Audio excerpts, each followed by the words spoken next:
For most lenders, when you go to do a refinance or just the way in which they look at your property from a stabilization perspective, they're going to want to see, especially in today's market, 90% or above is stabilized for them, right?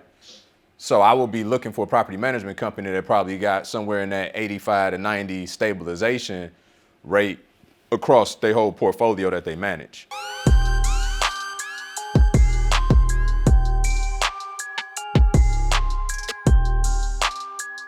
Well, the question I have for you today is when it comes to property management company, um, for the units, what are some of the things that I need to look for? Like that's that aren't negotiable, basically. So right off the rip, I will be trying to find out what's their vacancy rate, right? Like of whatever size portfolio that they manage, like what's their current vacancy?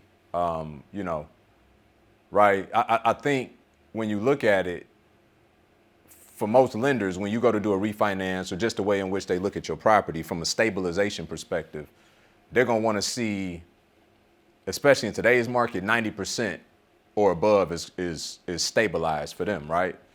So I will be looking for a property management company that probably got somewhere in that 85 to 90 stabilization rate across their whole portfolio that they manage. Because if they got a ton of vacancy, then I mean, you probably just become one of many of those as well, right? And so the cheapest tenant is always the one we retain. Our most expensive tenant is the one we got to go get every time, right? Although it's like, yeah, I could get higher rent. It's like, yeah, but you got to put some money into renovating this place. You got to put some energy into marketing. It's a lot that go on with it, and you run the risk of not knowing who that person gonna be when they get there, right? So our best tenant is always the one that we can retain. So I want to know, like, how do they take care of their tenants? What are some retention programs that they got? Like, how do they acknowledge those that are exceptional tenants? Are we doing stuff for Christmas? Are we giving them a discount? Are we sending them gift cards? Are we, like, what are we doing? Right? I also want to know, like, what's their cost structure in terms of like maintenance? Do they charge 8 to 10% above cost? Right? So they go put in $100 toilet, they're gonna charge you 110, or they're gonna charge you 200. Right? So that's important because property management companies, while they do make their money on the actual percentage of the rent they collect, but a bulk of their money come from all the maintenance that they do. And if you're not careful, right, I've seen it to where property management companies do so much maintenance on a monthly basis that you don't get no rent. You know what I'm saying? They're sending you a ledger every month. Like, hey, you know what I'm saying? We had to cut down the limbs on the back in the backyard on the tree. Like, huh? Like when we talk about that, right? So that's another important piece is having an understanding of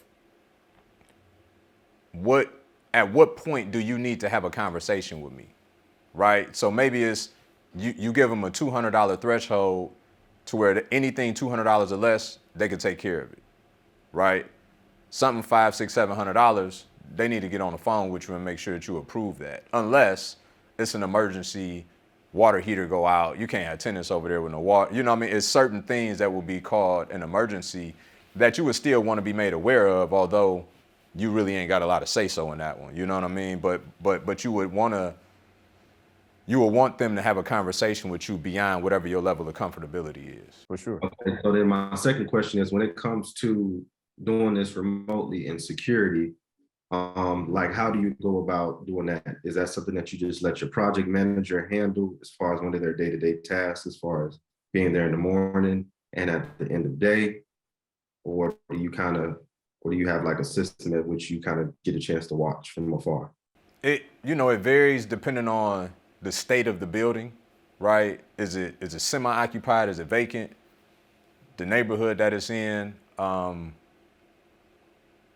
know, if you in a building that's vacant, and maybe y'all don't have power yet because you got to pull all that stuff to the building.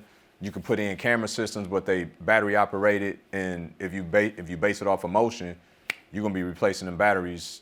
You know what I'm saying, every week, and those things don't seem like a big deal until it's $80, $100 a week based on all these cameras that you got, and you just got yourself a $5,000 bill you didn't account for, right? Over the course of a year. You know, do you hire a security driver in that area to go around that? You could privately contract those guys, right? It really depends, you know. And I think to your point though, you hit the nail on the head. Having that project manager, that liaison who's more intimately involved in that area, they should have a good post on how far do you need to go, right?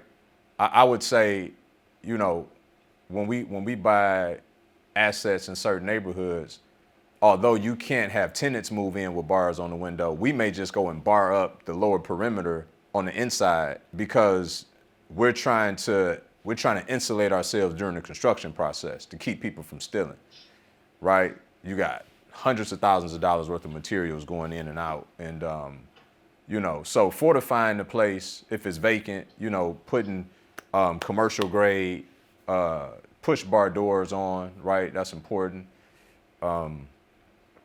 Possibly, you know, barring up the perimeter, the inner perimeter, you know, and then as a final resort, you know, probably putting in an alarm system if you wanted to do so, right? Or maybe alarm comes at a certain phase in the process, right? Maybe it's just bars at first. Then you go to the next phase, because you know there's certain things that people are more susceptible to steal, right? So as you start to get into the finish work where you putting in tubs and vanities and light fixtures and like people go steal that stuff, you know what I mean? In the interim, as you just putting in like the heavy mechanicals, you can put up security bars or doors in those areas. Right, so let's just say the place you buy it it's got a basement, and your HVAC is in some storage unit in a basement. Then you would just put up a security gate in the basement, right? The steel bar security gate where you got to have a key to get in and out. You know what I mean? So it's different ways that you can approach that. But the main thing is by the time you start doing that finish work, you definitely want to have a security camera, in my opinion, because even the contractors are steal. You know what I'm saying? So I want to see like who coming in and out, when they were there, all those things. You know, and you know this, X. You've been around long enough. But just to everybody else, this is why I talk about psychology so much all week, right? I know y'all like, man, show me how to get the bag. This how you keep the bag. Psychological, right? You're dealing with people. You're dealing with people that got problems, right? And especially when you're dealing with contractors, more often than not, no disrespect to Damon, but they got the worst kind of problems. They got all kind of vices. They got all kind of fires they putting out in other places. They robbing Peter to pay Paul constantly. And so you got to understand that the very person that got the key to that place could be the person walking out with some stuff. But then you also have to be shrewd as an investor that you're not just being overzealous with spending too much money up front on security that you fix one bottleneck and create another one. So you got to think through this stuff methodically.